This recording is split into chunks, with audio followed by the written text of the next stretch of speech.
Apa yang menyebabkan orang ghosting? Gampangnya adalah karena nggak mau bertanggung jawab gitu.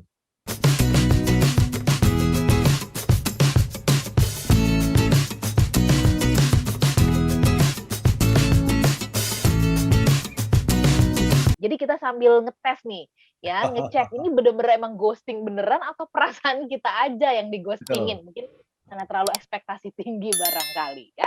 Baik, Pak Arfan kita sambung. Kalau tadi Bapak mengatakan bahwa ini, kita sudah clear dengan definisinya gitu ya, menghilang tiba-tiba tanpa pemberitahuan ya, nggak ada alasan, nggak ada hujan, nggak ada badai, tiba-tiba cus gitu kan, Ya. hilang begitu. Eee, Datang nggak dijemput, pulang nggak diantar lah kira-kira gitu ya. Dan ini terjadi di seluruh aspek kehidupan kita. Nah, sebenarnya kalau kita telaah lebih jauh ya, Pak Arfan, perilaku ini sebenarnya muncul kenapa sih gitu ya, kalau dilihat dari, ini kan ranah perilaku ya, psikologi Betul, manusia. betul.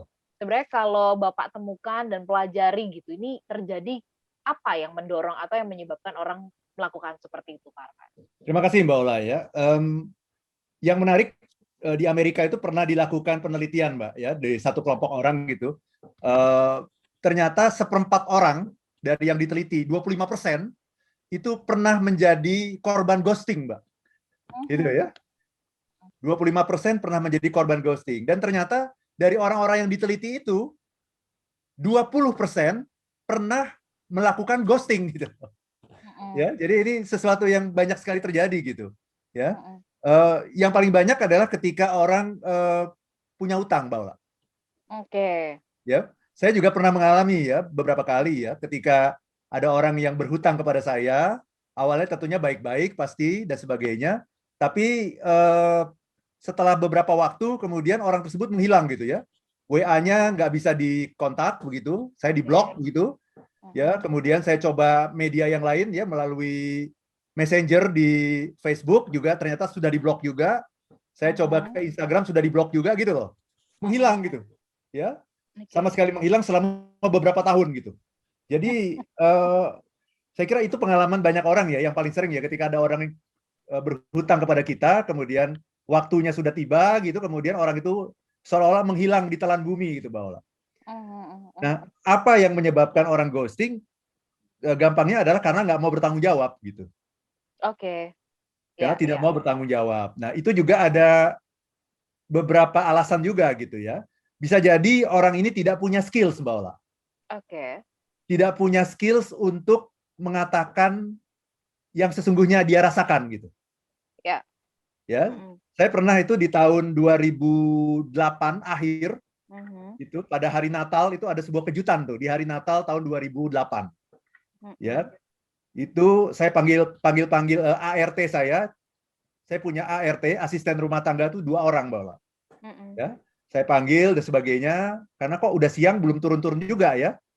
Mhm. Eh, Ternyata tidak menjawab dan karena kita curiga kita naik ke atas lihat kamarnya udah kosong Mbak.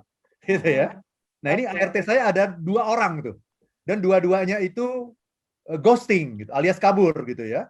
Jadi Mhm. ternyata subuh-subuh itu dia sudah lompat pagar gitu. Ya, Mhm. subuh-subuh di hari Natal 2008 lompat pagar, 2 orang gitu. Ya, tapi memang tidak membawa barang apapun gitu. Artinya tidak mencuri, tidak melakukan keburukan apapun gitu. Hanya dia kabur saja. Nah, ini kemungkinan sih kalau saya lihat ini masalah skill sebetulnya gitu. Ya, Karena apa? Karena dia tidak punya skills untuk berkomunikasi gitu.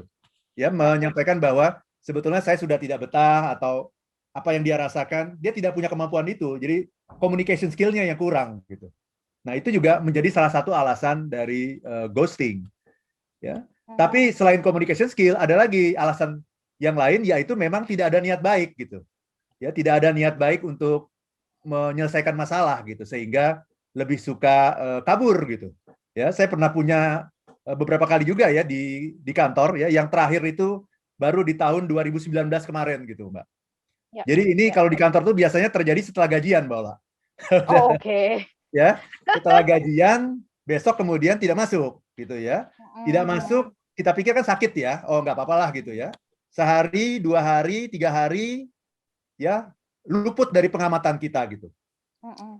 Di hari keempat itu kita mulai bertanya-tanya gitu, dan saya mau What's kontak gitu. wrong gitu ya? Ya, what's wrong nih? Apa yang sedang terjadi? Saya mau kontak lewat WA kan. Apa kabar kamu? Sedang sakit atau kenapa 3 hari nggak muncul di kantor? Ternyata WA saya sudah diblok gitu. Ya, saya punya beberapa handphone, ya, tiga-tiganya sudah diblok gitu, ya. Jadi saya udah nggak bisa kontak tuh ya. Kemudian saya tanya ke teman saya yang lain dong. Yap. Ternyata WA tim saya semuanya juga sudah diblok gitu. Nah itu. Nah kemudian kan timbul kecurigaan kan, wah ini kenapa nih gitu ya. Nah akhirnya tetap tidak ada berita apapun, coba dikontak melalui Facebook dan IG juga semua sudah diblok. Jadi memang sudah direncanakan sedemikian rupa gitu. Nah kalau ini menurut saya bukan karena faktor skills, karena sebelum-sebelumnya dia bisa berkomunikasi dengan baik kok gitu. Dan kita juga biasa kok menyelesaikan perbedaan pendapat semua dengan sebaik-baiknya gitu. Ya. Artinya ini beda dengan kasus ART saya gitu. Kalau ART tadi itu masalahnya skills pasti. Dia tidak punya kemampuan untuk menyampaikan unek-uneknya gitu. Nah kalau ini biasa gitu, diskusi biasa, berdebat juga biasa gitu. Ya, jadi masalahnya bukan karena skill kalau begitu, ini masalah niat baik. Tidak adanya niat baik gitu Mbak Ola. Oke, oke. Itu Mbak Ola. Ya. Dua alasan yang seringkali membuat orang ghosting atau kabur gitu ya. Tetapi sebenarnya sih intinya adalah no responsibility gitu. Tidak ada tanggung jawab gitu untuk bisa menyelesaikan masalah dengan face to face gitu. Sehingga memilih untuk avoid gitu ya, memilih untuk menghindar begitu Mbak Ola. Oke. Bukankah memang kecenderungan manusia ya, Pak Arfan, ya saya coba melihat flashback juga gitu ya dalam Ya, banyak kasus yang kita perhatikan juga di ranah umum begitu, di ranah publik. Mmm, artinya eh, soal niat baik ya, kemudian tanggung jawab, lalu kemudian tidak punya skill untuk menyampaikan unek-unek dan sebagainya. Bukankah memang kecenderungan manusia, Pak Arfan, selalu menghindari yang namanya pain gitu ya. Menyampaikan unek-unek ya, bertanggung jawab dan begitu kan berkaitan dengan pain. Nah, bukankah memang kecenderungan manusia itu cenderung menghindari rasa sakit, pain gitu ya. Ya lebih senang dengan suasana yang nyaman gitu, versi manusia lah ya, nyaman, ya. tidak ada yang menyerang dan sebagainya. Bukankah memang kecenderungan kita, manusia human tuh seperti itu ya Pak Arfan?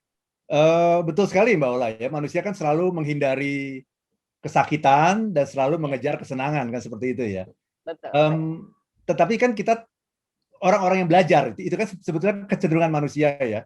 Tapi kan Ya, ketika kita belajar mengenai etika gitu ya, ketika kita belajar mengenai tata krama, ketika kita belajar mengenai yang namanya profesionalisme, justru tujuan kita belajar segala macam itu kan adalah untuk menghindarkan kita dari kecenderungan-kecenderungan buruk gitu.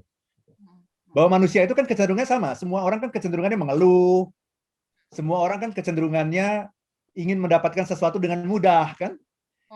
Kenapa terjadi korupsi sebetulnya? Karena orang ingin mendapatkan sesuatu dengan mudah kan. Daripada repot-repot kerja, daripada repot-repot berbisnis yang belum Ya, tentu berhasil, masih ada kemungkinan rugi kan. Mendingan kita korupsi saja kan. Semua orang punya kecenderungan seperti itu.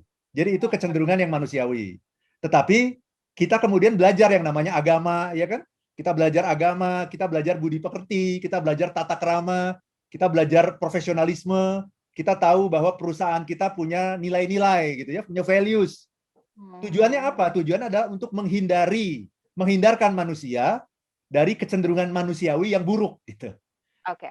Nah, Pak itu. Arfan, kalau tadi Bapak mengatakan itu kan semua adalah hasil dari proses belajar. Nah, kalau sampai terjadi demikian, berarti kan ada apa nih dengan proses belajarnya ya? Dan Betul. gimana caranya nanti supaya kita ya dari hari ke hari harapannya kita menjadi orang-orang yang kualitasnya itu kan naik ya, nambah gitu ya. Apakah itu Ya, soal dalam hal pertanggungjawaban, dalam hal soal skill menyampaikan perasaan, segala perasaan ya, karena kadang-kadang ya, orang berpikir yang perlu disampaikan berkaitan dengan perasaan itu kan, hanya perkara-perkara yang seneng aja gitu ya, betul, betul. giliran, suasana yang kurang pas gitu, kurang nyaman, nggak mau menyampaikan, disimpan Ya. ya kan, terus akhirnya jadi, muncul lewat tindakan.